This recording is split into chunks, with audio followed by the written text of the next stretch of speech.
Nagmistulang roller coaster ang nangyari sa Game 5 sa fourth quarter dahil humahabol ang Indiana Pacers sa Oklahoma City Thunder, pero sa kasuiang palad sila'y pinaiyak at bumaha ang luha sa home court ng OKC. Ito na ang Game 5 NBA Finals galing sa oven. Mainit pa, daig pa ang pandesal galing sa kapitbahay na mabait tuwing Pasko. Pero nakasimangot kapag humingi linggo-linggo. Ay nako, dumadako na tayo sa first quarter. Ormoc City Thunder versus Pasay City Iloilo Pacers. Ay Oklahoma City Thunder versus Indiana Pacers pala. Unang pukol, easy slam dunk ni Goliath galing kay Sniper sa World War II. Sumagot na naman si Nimhard ng easy 2 points. Biglang sinaniban si Pelicans ng agimat ni Anthony Edwards dahil naipasok ang kanyang Magic Johnson na pamalo. Sumagot na naman si Pascal Piolo ng isang long distance relationship na 3 points. Under Desaya, ang mga Marites ay nakichismis pa. Ay 9 minutes and 52 seconds pinatikim sila ng kamao ni Manny Pacquiao, isang hampasunog na slam dunk galing ni Sniper sa World War II. At isa na namang 3 points galing sa downtown Carbon ni Pelicans upang kunin ang kalamangan sa score na 11-9 in favor of Oklahoma City Thunder. At bumawi na naman si Sniper sa World War I ng isang easy 3 points. Buti na lang hindi na kinalawang ang kanyang machine gun upang makuha ang kalawang. Ay nako, kalamangan pala sa score na 11-12 in favor of Indiana Pacers. Under Desaya, si Mr. ay nagluluto pa. Ay nako, 8 minutes and 27 seconds. Isang dakdak ng poet. Ang pamalo ni Sniper ay slam dunk pala ni Sniper sa World War II. At kayod kalabaw na si Sniper sa World War II. At isang 3 points galing kay Jason Tatum ay nakuwalas pala upang takasan ang naghahabol ng Indiana Pacers sa score na 29-19. 10-digit na ang hinahabol ng Pacers.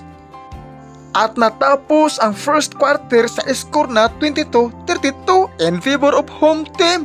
Well, dumadako na tayo sa second quarter. Unang pukol galing kay Misamis Heat. Ay nako, Wiggins pala, easy 3 points.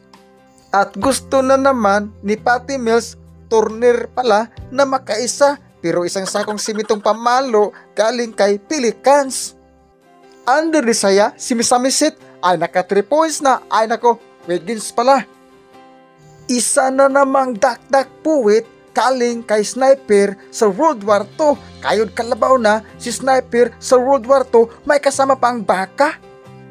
Under 5 minutes and 36 seconds, kayod kapayo na ang ating MVP si SGA from OKC. Isang 2 points na ipasok upang takasan ang naghahabol na Indiana Pacers. At gusto na naman na makaisa si Ubi Tapin, pero isang sakong pamalo ang naisungkit galing kay SGA. Si Sniper sa World War I gusto na naman na makaisa, pero isang sakong simitong pamalo galing kay Pelicans. Under Desaya, ang mga matanda ay nakatayo na. Ay nako, 3 minutes and 35 seconds, isa na namang 3 points galing kay Sniper sa World War II upang tambak sarado na ang Indiana Pacers galing sa ulo hanggang paa. Parang nagmistulang one step closer. Kapag mayari ang Indiana Pacers sa Game 6, bakasyon na sila sa Boracay. Dumadako na tayo sa ating third quarter. Kayod kabayo pa rin ang ating MVP si SGA from OKC. Isang shoot galing sa labas ng court. Ay nako, fade away pala. Ay na-shoot. Under 9 minutes, hype na ang ating Sniper sa World War II. Standing ovation na ang lahat ng mga fans, yung palamuti sa mukha. Under 3 minutes, nagminira na ang Indiana Pacers sa pangunguna ni McConnell sa score na 78-73 in favor pa rin sa OKC. Well, dumadako na tayo sa Zone 2 Inter-Barangay Championship. Balik laro, under 70, may asim pa. Unang pukol galing kay Pascal Piolo, easy 3 points. Leading score pa rin ang OKC. Under 10 minutes and 13 seconds, kahit kalabaw na si Pascal Siakam, daig pa ang babon sa Africa, bumitaw ng easy slam dunk, hindi na nahahabol ni Pelicans. Under 8 minutes and 32 seconds, nagmistulang roller coaster na ang Game 5 dahil naipasok ni Pascal Siakam ang kanyang 3 points. Lamang na lang ng dalawa ang OKC sa score na 95-93. Lahat ng mga fans ng OKC nakaupo, matanda na lang ang nakatayo dahil malabo na ang kanilang paningin. Isang steal na naman ni Wallace upang takbuhan ang kahahabol na team. Lamang na ng 5 ang OKC sa score na 195. Bumitaw na naman ang sinaniba ni LeBron James na si Dort ng easy 3 points.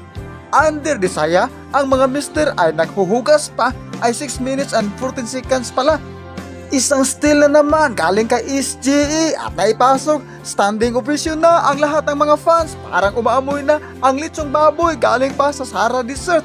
Sa kupunan ng OKC, hype na ang ating MVP si SGA. At lamang na ng 10 points ang home team sa score na 97-107. Under 2 minutes and 97 seconds, ay nako, 55 seconds pala. Isang layup ni SGA at naipasok. 31 points na si SGA, ating MVP. Naging katalent na si Sniper sa World War II dahil showcase of talent na ang kanyang galawan sa Game 5. Kumakamada ng 40 points, isama pa natin ang great hustle ni Bantay Serrano, Alex Caruso. Hindi naman pahuli ang ating MVP SGA, kumakamada ng 31 points. May kasama pang pamalo na 10 assists, double-double na ang ating MVP SGA. At sa wakas, paldo ang Pacers. At sa wakas, hindi na kayang habulin ng OKC dahil nakasakay sila ng eroplano. Samantala ang Pacers sumakay lamang ng baruto.